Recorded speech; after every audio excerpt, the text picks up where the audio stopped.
ಮರೆಯಾಗಿದೆ. ನನಗೆ ಸಿಕ್ಕಬೇಕಾದ ನ್ಯಾಯವು ಸಿಗ್ತಾ ಇಲ್ಲ. ಹಲ್ಲೆಲೂಯಾ. ದೇವರ ಲಕ್ಷ್ಯಕ್ಕೆ ನಾನು ಬಿದ್ದಿಲ್ಲ. ದೇವರು ನನ್ನನ್ನು ನೆನಪು ಮಾಡಿಕೊಳ್ತಿಲ್ಲ. ನನಗೇನು ಒಳ್ಳೇದು ಮಾಡಿಲ್ಲ. 10 ವರ್ಷದಿಂದ ಚರ್ಚಿಗೆ ಬರ್ತಾ ಇದ್ದೇನೆ, 20 ವರ್ಷದಿಂದ ಚರ್ಚಿಗೆ ಬರ್ತಾ ಇದ್ದೇನೆ, 15 ವರ್ಷದಿಂದ ಚರ್ಚಿಗೆ ಬರ್ತಾ ಇದ್ದೇನೆ. ತಿಂಗಳಿಗೆ ವರ್ಷಕ್ಕೆ 365 ದಿನದಲ್ಲಿ 50 ದಿವಸ ಉಪವಾಸ ಪ್ರಾರ್ಥನೆ ಮಾಡ್ತೀನಿ. ಶುಕ್ರವಾರ ಸಭೆಗೆ ಬರ್ತೀನಿ, ಪ್ರತಿ ಭಾನುವಾರ ಸಭೆಗೆ ಬರ್ತೀನಿ, ಮನೆಯಲ್ಲಿ ಪ್ರಾರ್ಥನೆ ಇಟ್ಕೊಳ್ತೀನಿ, ಕಾಣಿಕೆ ದಶಮಭಾಗಗಳನ್ನ ಕೊಡ್ತೀನಿ. ಆದ್ರೂ ದೇವರ ಲಕ್ಷ್ಯಕ್ಕೆ ನಾನು ಬಿದ್ದಿಲ್ಲ. ದೇವರು ನನ್ನ ಮಾರ್ಗವನ್ನು ಅರಿತಿಲ್ಲ. ದೇವರು ನನ್ನನ್ನು ನೋಡ್ತಾ ಇಲ್ಲ. ದೇವರು ನನ್ನನ್ನು ಕೈ ಬಿಟ್ಟಿದ್ದಾನೆ. ದೇವರು ನನಗೆ ಒಳ್ಳೇದು ಮಾಡಿಲ್ಲ ಎಂಬುದಾಗಿ ಇಸ್ರಾಯೇಲ್ ಜನರು ದೇವರಿಗೆ ವಿರೋಧವಾಗಿ ಮಾತಾಡ್ತಾರೆ.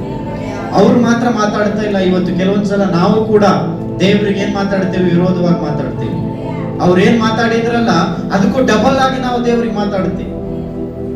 ದೇವರು ನನಗೆ ಒಳ್ಳೇದು ಮಾಡಿಲ್ಲ, ದೇವರು ನನ್ನನ್ನ ನೋಡ್ತಾ ಇಲ್ಲ, ದೇವರು ನನ್ನನ್ನ ಅಗತ್ಯಗಳನ್ನ ಸಂಧಿಸ್ತಾ ಇಲ್ಲ, ದೇವರು ನನ್ನನ್ನು ಆಶೀರ್ವಾದ ಮಾಡಿಲ್ಲ, ದೇವರು ನನಗೆ ಏನು ಕೊಡ್ತಾ ಇಲ್ಲ, ದೇವರು ನನಗೆ ಸಮಾಧಾನ ಕೊಟ್ಟಿಲ್ಲ, ದೇವರು ನನಗೆ ನೆಮ್ಮದಿ ಕೊಟ್ಟಿಲ್ಲ, ದೇವರು ನನಗೆ ಅಸಮಾಧಾನ ಕೊಟ್ಟಿದ್ದಾನೆ. ನನ್ನ ಕುಟುಂಬದಲ್ಲಿ ಗಲಿಬಿಲಿ ಆಗಕ್ಕೆ ದೇವರೇ ಕಾರಣ.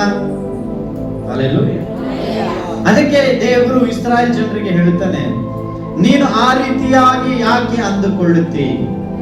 ಹಲ್ಲೆಲೂಯಾ. ನನಗೆ ದೇವರು ಒಳ್ಳೇದು ಮಾಡಿಲ್ಲ ಅಂತ ಯಾಕೆ ಅಂದುಕೊಳ್ತೀಯ? ನನಗೆ ದೇವರು ಏನು ಸಹಾಯ ಮಾಡಿಲ್ಲ ಅಂತ ಯಾಕೆ ಅಂದುಕೊಳ್ತೀಯ?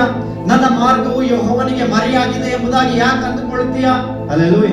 ನಾನು ದೇವರ ಲಕ್ಷ್ಯಕ್ಕೆ ಬಿದ್ದಿಲ್ಲ, ದೇವರು ನನ್ನನ್ನು ನೋಡ್ತಾನೆ ಇಲ್ಲಲ್ಲ ಎಂಬುದಾಗಿ ಯಾಕೆ ಅಂದುಕೊಳ್ತಿ? ದೇವರು ನಿನ್ನನ್ನು ನೋಡ್ತಾ ಇದ್ದಾನೆ. ದೇವರು ನಿನ್ನನ್ನ ಪ್ರತಿದಿನ ಕಾಪಾಡ್ತಾ ಇದ್ದಾನೆ. ದೇವರು ಒಂದು ವೇಳೆ ನಿನಗೆ ಮಾಡಿದಂತ ವಾಗ್ದಾನ ಲೇಟ್ ಆಗ್ಬೋದು. ದೇವರು ನಿನ್ನ ಜೀವಿತದಲ್ಲಿ ಒಳ್ಳೆ ಕಾರ್ಯ ಮಾಡ್ಲಿಕ್ಕೆ ತಡ ಮಾಡಬಹುದು. ಹಾಗಂತ ದೇವರು ನಿನ್ನನ್ನ ಮರ್ತಿಲ್ಲ. ಹಲ್ಲೆಲೂಯಾ. ನಿನ್ನ ಜೀವಿತದಲ್ಲಿ ಒಳ್ಳೆ ದಿನ ಬರ್ಲಿಕ್ಕೆ ಏನಾಗ್ಬೋದು? ಲೇಟ್ ಆಗ್ತಾ ಇರಬಹುದು. ಹಾಗಂತ ದೇವರು ನಿನ್ನನ್ನ ಕೈ ಬಿಟ್ಟಿಲ್ಲ. ಹಾಗಂತ ದೇವರು ನಿನ್ನನ್ನ ಮರ್ತಿಲ್ಲ. ಹಲ್ಲೆಲೂಯಾ. ದೇವರು ಹೇಳ್ತಾನೆ, ನೀನ್ ಯಾಕೆ ಆ ರೀತಿಯಾಗಿ ಅಂದುಕೊಳ್ತೀನಿ? ನೀನ್ ಗ್ರಹಿಸ್ಲಿಲ್ವೋ? ನಿನಗೆ ಕೇಳ್ತಾ ಇಲ್ವಾ? ಯೆಹೋವನು ನಿರಂತರ ದೇವರು. ಹಲ್ಲೆಲೂಯಾ. ಅವನ್ಯಾರು? ನಿರಂತರವಾಗಿರುವಂತ ದೇವರು. ನಮ್ಮ ದೇವರು ನೆನ್ನೆ ಇದ್ದಾಗ ಇವತ್ತು ನಾಳೆ ನಿರಂತರವಾಗಿರುವ ದೇವರು. ಆತನು ಬದಲಾಗುವ ದೇವರಲ್ಲ. ಆತನು ಮಾರ್ಪಾಟು ಹೊಂದುವ ದೇವರಲ್ಲ. ಆತನು ಮನುಷ್ಯರಾಗಿ 2 ಮಾತು ಉಳ್ಳವನಲ್ಲ. ಅವನು ಕೊಡ್ತೀನಿ ಅಂದ್ರೆ ಕೊಡ್ತಾನೆ, ಕೊಡಲ್ಲ ಅಂದ್ರೆ ಮನುಷ್ಯರ ಹಂಗೆ ಕೊಡ್ತೀನಿ ಅಂತ ಹೇಳಿ ನಾಳೆ ಬಂದು ಕೇಳಿದಾಗ ನಾನು ಯಾವಾಗ ಹೇಳಿದೆ? ನಾನು ಹೇಳೇ ಇಲ್ಲ ಅಂತ ದೇವರು ಹೇಳೋದು.